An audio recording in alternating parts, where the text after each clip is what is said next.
Oh, this is going to be fun, folks. Clint Boyer has not won in 2009. Neither has Richard Childress Racing. Montoya, we talked about the victim in Indianapolis a week ago. Could he go to victory today because of a great pit call and an outstanding car? Just a heck of a job by the driver. Sam Hornish trying to go to victory lane for the first time. The former three-time IndyCar champion would love to get that first stock car victory. We've seen that outside lane be the lane of choice getting into turn one, but with Montoya down there on the bottom and those 4 fresh tires, look for him to be pretty aggressive when they get down there. Yeah, definitely. Don't look now, but Tony Stewart's up in 5th spot, so who knows what could possibly happen. They've worked on that car all day. Maybe they've got it right for smoke here at the end.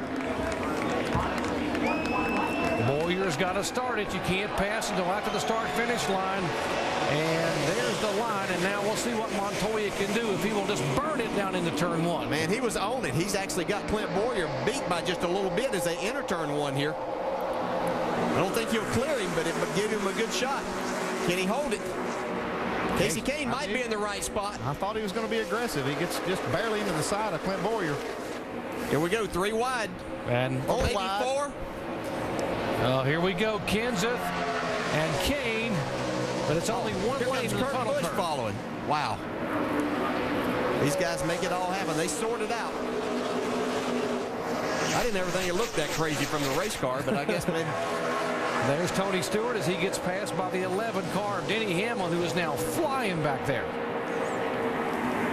Boy, he made a nice run. That was 2 cars that he was going to have a hard time passing one-on-one, the 2 and the 14. Denny Hamlin took them both in one corner.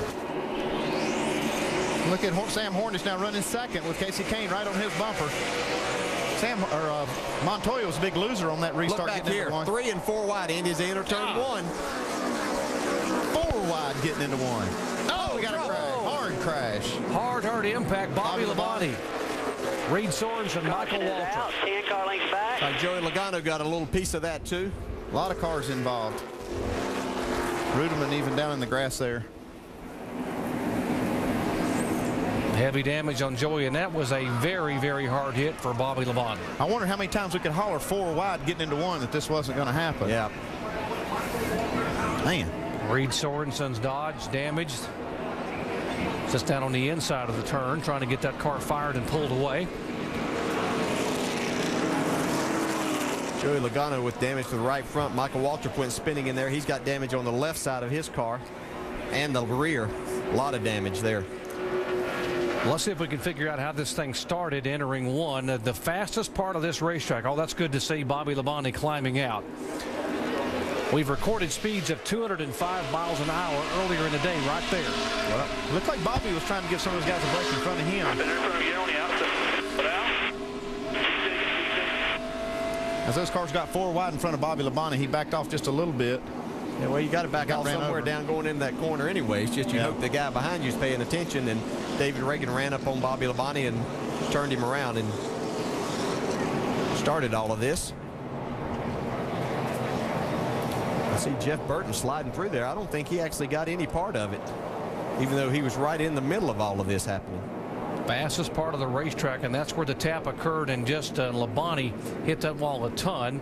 55 and 43 go in and smack it as well. Burton did get a little bit of just contact. right in the right rear there. Bobby Labonte not very happy right now.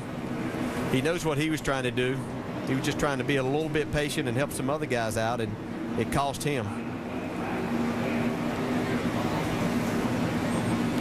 2000 Series champion, 3-time winner here.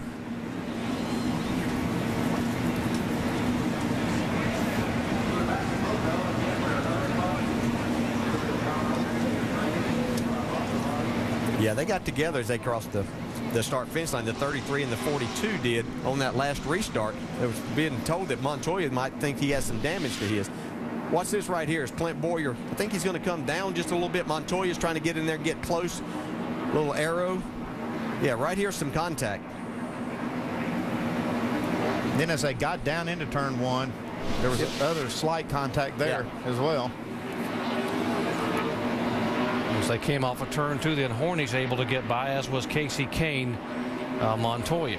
These restarts have just been incredibly wild. We've expected that we've seen over the years that they really fan out, but there's even more aggressive driving than what we've seen here in the past.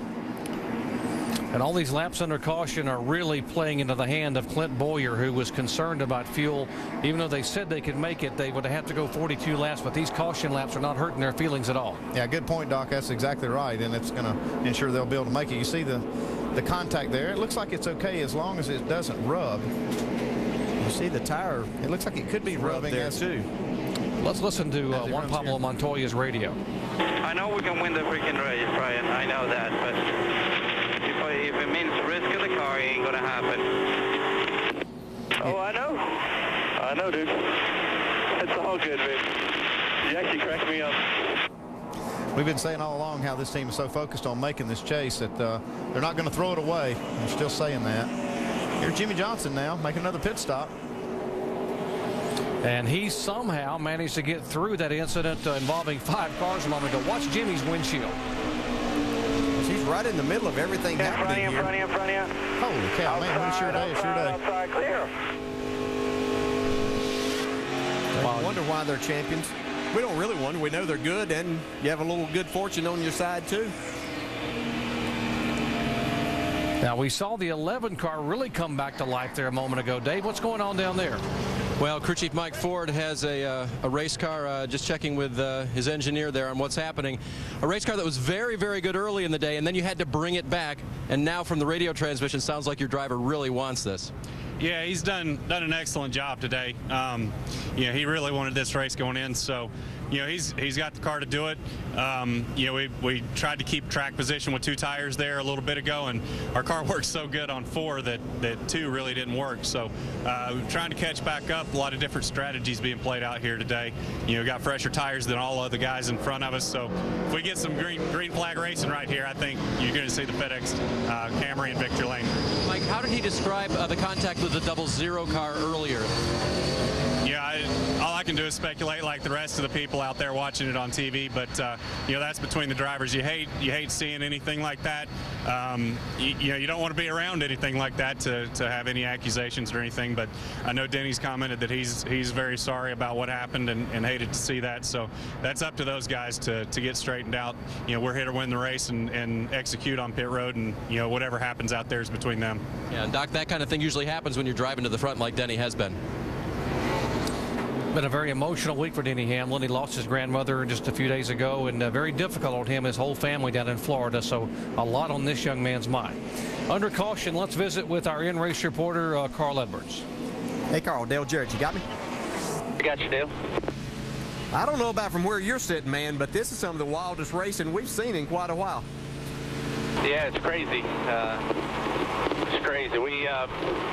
There's so many different things going on. The guys up front pitted under green, and then the caution came out, so a lot of us that were running up front are now mired back here. And for me, just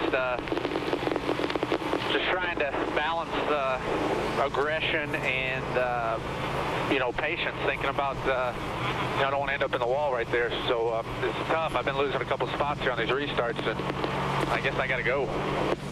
I guess it really makes it tough as a driver, Carl, in trying to figure out which line is going to move, and as you look ahead at the cars in front of you, right?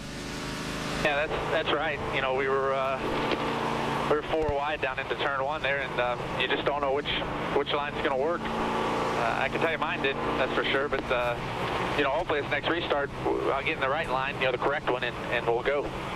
Everything's still good with your car handling-wise, though, right? The car's good. The car's fine. I just need to do a better job, deciding which direction to go here. All right, man, you go do it, and we'll follow you. Good luck. Enjoy the show. I have a feeling there's more to come. I think you're right, Carl. Carl's version of stay tuned there from the Aflac Ford. Great to have Carl visit with us as our in-race reporter. Well, Clint Boyer trying to go to victory lane for the first time in over a year. And behind him, Sam Hornish has never won a NASCAR Sprint Cup race.